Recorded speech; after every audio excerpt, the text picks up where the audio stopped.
बिस्मिल्लाहिर्रहमानिर्रहीम। अस्सलाम वालेकुम नाज़रीन, आप यूट्यूब चैनल देख रहे हैं। मैं इमरान खान हूँ। अमरीकी सदर डोनाल्ड ट्रंप की मुलाकात हुई है फील्ड मार्शल आसिम मुनीर से और शहबाज शरीफ से। ये मुलाकात अमेरिका में हुई, इससे पहले उनकी दीगर रहनुमाओं से मुलाकातें जारी हैं। मुख्तलिफ ममालिक के जो सदूर या वज़ीर आज़म ये जब अमेरिका में आते हैं तो इनकी मुलाकातें होती हैं, और इस सिलसिले में ये एक मुलाकात फील्ड मार्शल आसिम मुनीर और शहबाज शरीफ साहब की भी हुई है। मुलाकात से पहले डोनाल्ड ट्रंप ने तारीफ़ की शहबाज शरीफ की और फील्ड मार्शल आसिम मुनीर की, और अच्छे अल्फाज में तारीफ़ की। और यानी जो फैक्चुअल है वो ये है कि उन्होंने तारीफ़ की, उन्होंने कहा जी वो मेरा इंतज़ार कर रहे होंगे, मैं लेट हूँ, मुझे जाके उनको मिलना है। उसके बाद उन्होंने मुलाकात की वो 4 तस्वीरें हमारे सामने आई हैं मुख्तलिफ, जिसमें शहबाज शरीफ साहब आसिम मुनीर की तरफ इशारा कर रहे हैं। एक में आसिम मुनीर साहब सामने बैठे हैं, शहबाज शरीफ और डोनाल्ड ट्रंप जो हैं दोनों कुर्सियों पर बैठे हैं। और इसके अलावा वहाँ पे अमेरिका की जानिब से उनके नायब अमरीकी सदर हैं और वज़ीर ख़ारजा मार्को रूबियो, ये भी मुलाकात के अंदर शामिल थे। जो मीडिया है उसको अभी तक कुछ नहीं बताया गया मुलाकात के अंदर क्या बातें हुई, वो भी अभी तक कोई एलामिया जारी नहीं किया गया। तो एलामिया क्या होता है, अंदर क्या हुआ है, ये चीज़ें आने वाले दिनों में पता चल जाएंगी। बहरहाल ये एक मुलाकात थी और डोनाल्ड ट्रंप ने मुलाकात से पहले तारीफ़ की और बाद में कुछ रिपोर्ट्स बता रही हैं, उन्होंने ऐसे अंगूठे का इशारा करके बताया कि अच्छी मुलाकात हुई है। पाकिस्तान इस मुलाकात में क्या मांग सकता है, या पाकिस्तानियों की तवक्कुआत क्या है, और अमेरिका क्या दे सकता है, या अमेरिका की तवक्कुआत क्या है पाकिस्तान से, इस पर हम बात करेंगे। दूसरा, फील्ड मार्शल की इस मुलाकात में मौजूदगी एक बड़ी अजीब चीज़ है। देखिए, पहले आप ये देखें ख्वाजा आसिफ इसके बारे में क्या कह रहे हैं। ख्वाजा आसिफ कह रहे हैं कि भारत में फतह, सऊदी अरब के साथ दिफाई मुआहदा और पाक अमरीका ताल्लुकात में बेमिसाल पेशरफ्त। 2025 कामयाबियों से भरपूर साल है अल्हम्दुलिल्लाह। हाइब्रिड निज़ाम की पार्टनरशिप की कामयाबियों का तसलसल, अल्लाहु अकबर। अब ये जो हाइब्रिड निज़ाम है इसको कहते हैं दोगला निज़ाम। आप डिक्शनरी में जाके देखें तो इसको दोगला निज़ाम कहते हैं, यानी जिसमें कोई एक मामला नहीं चल रहा, ये दोगला है, दोगला निज़ाम है जो चल रहा है। ख्वाजा आसिफ कह रहे हैं, मैं तो नहीं कह रहा। अब मामला यह है कि अगर तो पाकिस्तान एक जमहूरी मुल्क है तो अमरीकी सदर के साथ पाकिस्तानी वज़ीर आज़म को मुलाकात करनी चाहिए थी, और अमरीकी सदर के साथ क्योंकि उनके पॉलिटिकल लोग थे, नायब सदर और वज़ीर ख़ारजा, तो यहाँ पे वज़ीर ख़ारजा हो सकते थे, वज़ीर दिफा हो सकते थे, जो आर्मी चीफ के बॉस हैं वो तो वज़ीर दिफा है ना, या हो सकता था कोई और, इसहाक डार हो सकते थे नायब वज़ीर आज़म पाकिस्तान के। लेकिन यहाँ फील्ड मार्शल को शामिल किया गया जो आर्मी चीफ है पाकिस्तान के, जबकि अमेरिका की जानिब से उनके आर्मी चीफ नहीं थे या उनका कोई दिफाई ओहदेदार वहाँ पे मौजूद नहीं था। तो ये बता रहा है कि अमेरिका में डेमोक्रेसी है और पाकिस्तान के अंदर डेमोक्रेसी नहीं है। पाकिस्तान के अंदर एक ऐसी सिचुएशन है जहाँ पे आर्मी चीफ जाता है दूसरे ममालिक के सरबराहों से मुलाकात करने के लिए और साथ वज़ीर आज़म को रख लेता है, बज़ाहिर ऐसे दिखाई दे रहा है। और यानी ये आम बात नहीं है, ये ख़ास बात है। और अमेरिका इस बात को समझता है कि पाकिस्तान में इक़्तिदार किसके पास है, तो जिसके पास इक़्तिदार है उसी से बात करनी है ना। शहबाज शरीफ तो मुलाकात में शामिल हो गए क्योंकि उनके पास एक ओहदा है, लेकिन अमेरिका अच्छी तरह जानता है कि पाकिस्तान के फैसले आर्मी चीफ आसिम मुनीर करते हैं, तो मुलाकात तो उनके साथ होनी चाहिए। तो मुलाकात हो भी उनके साथ रही है। अब ये तस्वीरें बना के इस वक्त जो लोग खुशियाँ मना रहे हैं ना, वो कल को सर पकड़ के रोएंगे कि ये हमने किया क्या है। ये जो डेमोक्रेसी के ऊपर या सिविलियन सुपरमेसी के ऊपर इन्होंने धब्बा लगाया ना, आज के बाद ये कभी भी रूल ऑफ लॉ की बात नहीं कर सकेंगे। यानी आज के बाद जब भी कभी नून लीग कहेगी वोट को इज्जत दो, तो ये फोटो निकाल के सामने लगा दी जाएगी। आज के बाद जब भी नवाज शरीफ या शहबाज शरीफ कभी ये बात करेंगे कि एस्टेब्लिशमेंट या इदारे अपनी हुदूद में रहें, तो ये फोटो निकाल के सामने लगा दी जाएगी कि जनाब आप किन इदारों को अपनी हुदूद में रहने की बात कर रहे हैं, आप तो आर्मी चीफ को लिए अमरीकी सदर से मिलने चले गए थे। तो ये एक प्रॉब्लमेटिक चीज़ रहेगी फ्यूचर में PMLN के लिए। ये तस्वीरें बन तो रही हैं, वक्ती तौर पे शायद फ़ायदा भी दे रही हैं। और डोनाल्ड ट्रंप की मैं बता दूँ, उसको आदत है, जब इमरान खान साहब डोनाल्ड ट्रंप को मिलने गए थे ना, तो उस वक्त भी उसने इमरान खान की बहुत तारीफ़ें की थी। अल्फाज मुझे आज भी याद हैं, और इन विजुअल से बहुत बेहतर विजुअल्स आए थे। ये जो आज विजुअल्स आ रहे हैं ना तस्वीर खिंचवाने के, चलने फिरने के, तब बहुत सारी वीडियोज़ भी आई थी, तस्वीर भी आई थी, विजुअल्स आए थे, बैठे हुए बातें कर रहे थे, एक दूसरे के साथ खुलकर बात करते हुए भी वीडियो बनाई थी, जो यहाँ पे नहीं आई। तो वो मुलाकात और उसका तासुर इससे बहुत बड़ा और ऊंचा था, विजुअल्स ज़्यादा रिच थे। लेकिन जब इमरान खान साहब के ऊपर ये हालात पैदा हो गए तो आज डोनाल्ड ट्रंप जो दूसरी ऑप्शन है उसके साथ बात कर रहे हैं। ये रियलिटी है, इससे आप भाग नहीं सकते, क्योंकि दुनिया ने डील करना उसके साथ जिसका पाकिस्तान के ऊपर कंट्रोल है। तो इस वक्त तो पाकिस्तान पे कंट्रोल मिलिट्री एस्टेब्लिशमेंट का है और उनके लाए हुए लोगों का है, तो उनके साथ वो डील कर रहे हैं। डोनाल्ड ट्रंप ने इमरान खान के बारे में कहा था कि द ग्रेट प्राइम मिनिस्टर और wonderful athlete, very good and popular leader, और पता नहीं क्या कुछ उन्होंने करार दे दिया था इमरान खान साहब को। बड़ी लंबी चौड़ी उन्होंने तारीफ इमरान खान साहब की भी की थी, और ये डोनाल्ड ट्रंप की आदत है। डोनाल्ड ट्रंप ने सिर्फ ज़ेलेंस्की के साथ एक मामला ऐसा हुआ माजी करीब में जहां पे उन्होंने थोड़ा सा उसके साथ अलग रवैया रखा, और वो एक पॉलिसी थी। वो चाह रहे थे कि मादनियात मिल जाए तो बाजू मरोड़ दिया। अब पाकिस्तान से मादनियात बगैर बाजू मरोड़े ही मिल रही हैं, तो क्या जरूरत है बाजू मरोड़ने की। तो ये डोनाल्ड ट्रंप का तरीकाकार है। इमरान खान साहब को भी ऐसे ही बुलाया, फील्ड मार्शल को भी ऐसे ही बुलाया, नरेंद्र मोदी को भी ऐसे ही बुलाया, अभी एर्दोगान के बारे में बात की, वहां पे भी ऐसे ही बात की। तो जिस जिसके बारे में बात की डोनाल्ड ट्रंप ने लगभग मिलती जुलती बात की है। तो ये डोनाल्ड ट्रंप की शख्सियत का खासा है। इसको लेकर जो लोग बगले बजा रहे हैं कल सर पकड़ के भी बैठ सकते हैं। बहरहाल अब फील्ड मार्शल और आसिम मुनीर साहब क्या गजा पर जो अमेरिका बार बार करारदाद आती है उसको वीटो कर देता है, क्या इस पे बात कर पाएंगे? मेरे ख्याल में इनकी जरूरत ही नहीं है। क्या ये कश्मीर की आज़ादी के लिए ट्रंप से कोई बयान दिलवा पाएंगे? मुझे नहीं लगता ये इनके एजेंडे पर भी होगा।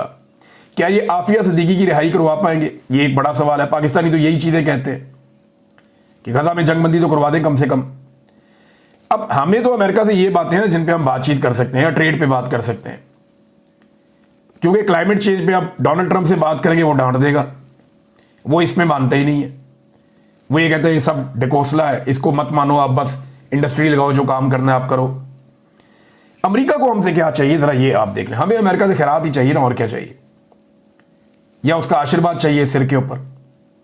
लेकिन अमेरिका को पाकिस्तान से क्या चाहिए ये आप गौर करें। ट्रंप को अब्राहम अकॉर्ड के ऊपर दस्तखत चाहिए। ये बात नजम सेठी भी कर रहे हैं और लोग भी कर रहे हैं। एक्चुअली ट्रंप ये चाहता है कि पाकिस्तान इसराइल को तस्लीम करे, और मैं ये मानता ही नहीं कि ट्रंप ने पाकिस्तान से इसराइल के हवाले से ऐसी कोई बात ना की हो।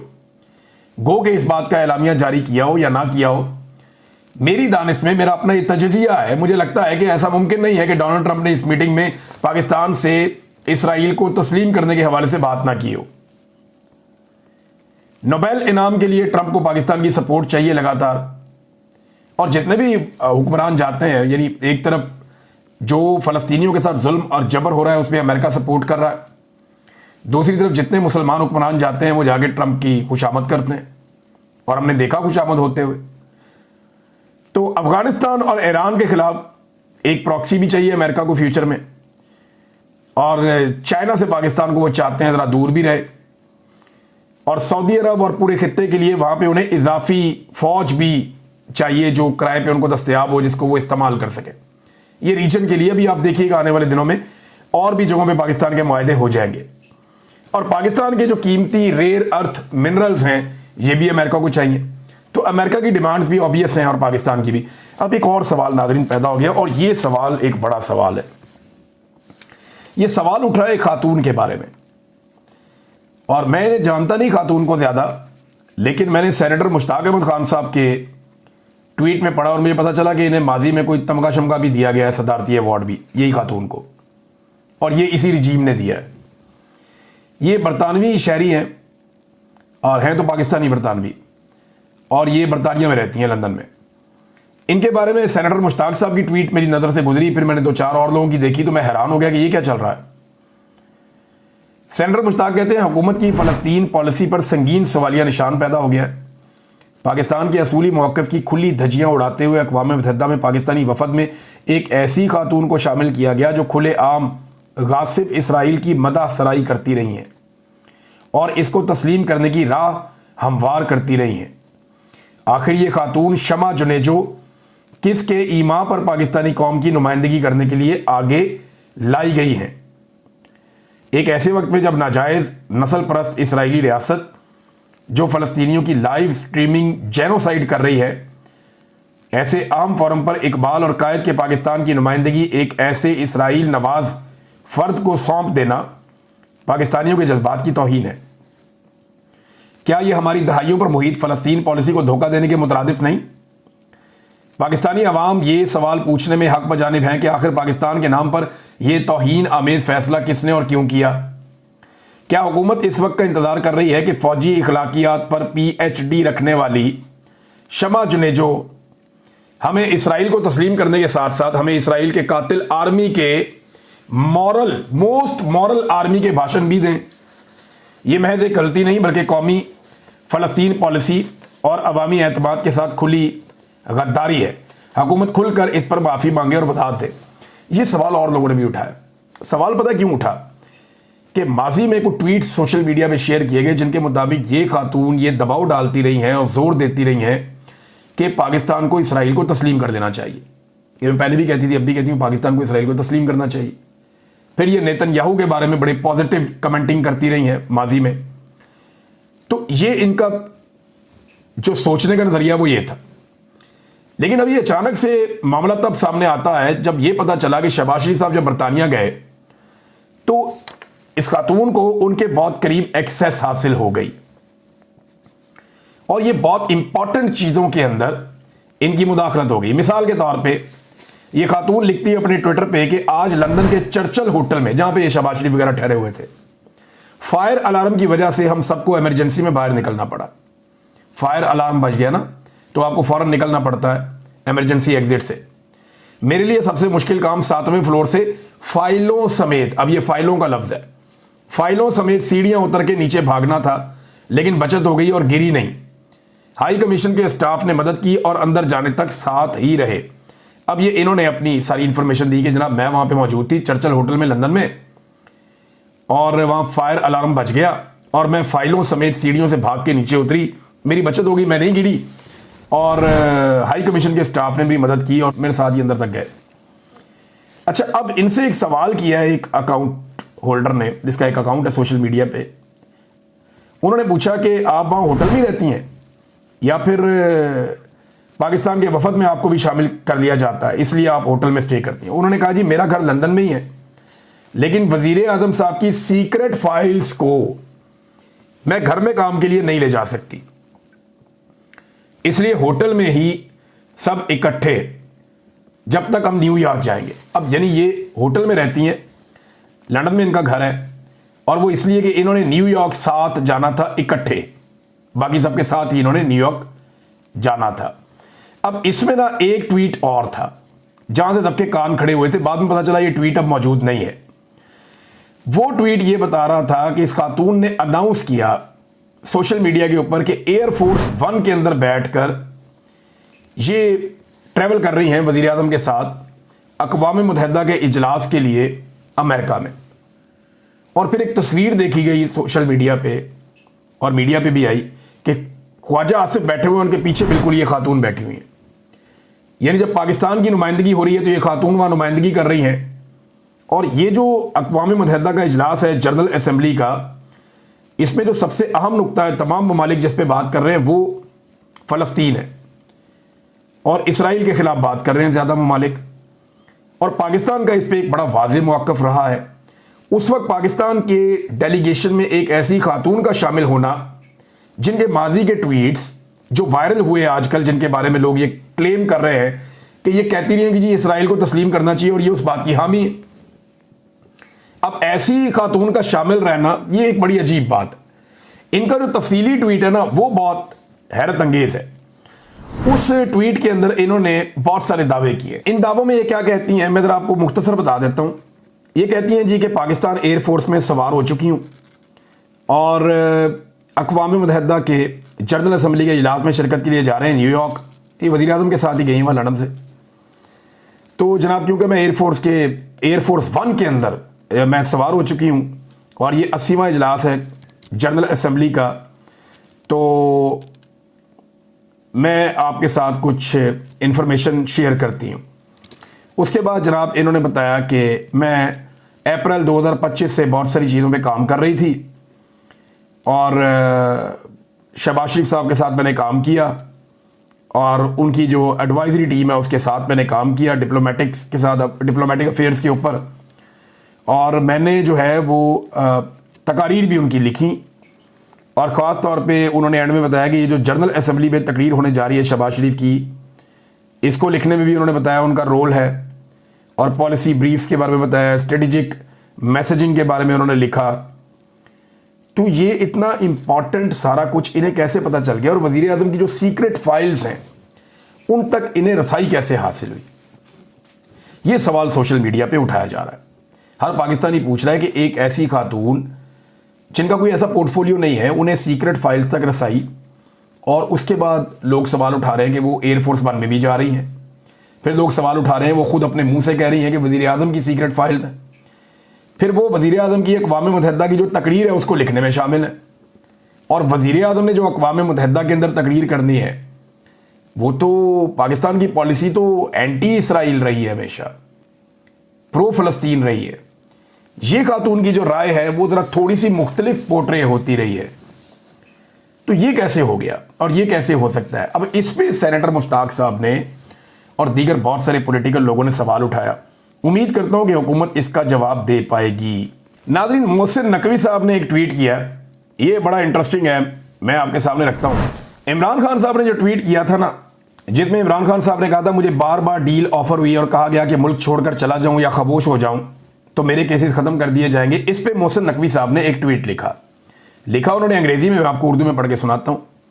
वो इमरान खान साहब से पूछते हैं कि क्या आप सिर्फ एक शख्स का नाम बता सकते हैं जो आपके पास आया और कहा कि हम आपको मुल्क छोड़ने की इजाज़त देने के लिए तैयार हैं? लोग आपके झूठ से पहले ही तंग आ चुके हैं।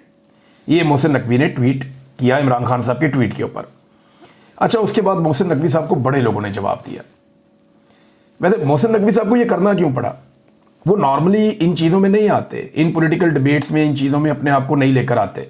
हुआ ये है कि मोहसिन नकवी साहब के इख्तियारात कुछ कम हुए हैं, और ये डिमांड के तहत कम हुए हैं, क्योंकि फील्ड मार्शल आसिम मुनीर साहब को एक्सटेंशन चाहिए, और मोहसिन नकवी साहब जो हैं वो PMLN के लोगों की आंखों में खुटकते हैं, तो थोड़ा उनको साइडलाइन किया गया है उस वक्त तक के लिए जब तक कि एक्सटेंशन मिल नहीं जाती। लिहाजा मोहसिन नकवी साहब अपनी वफादारी भी साथ साथ करनी होती है, तो गालिबन इसलिए उन्होंने ये ट्वीट दाग दिया। तो फिर लोगों ने बताया जी कि तो गंडापुर ने भी बताया कि मैंने जाके इमरान खान को ऑफर की है।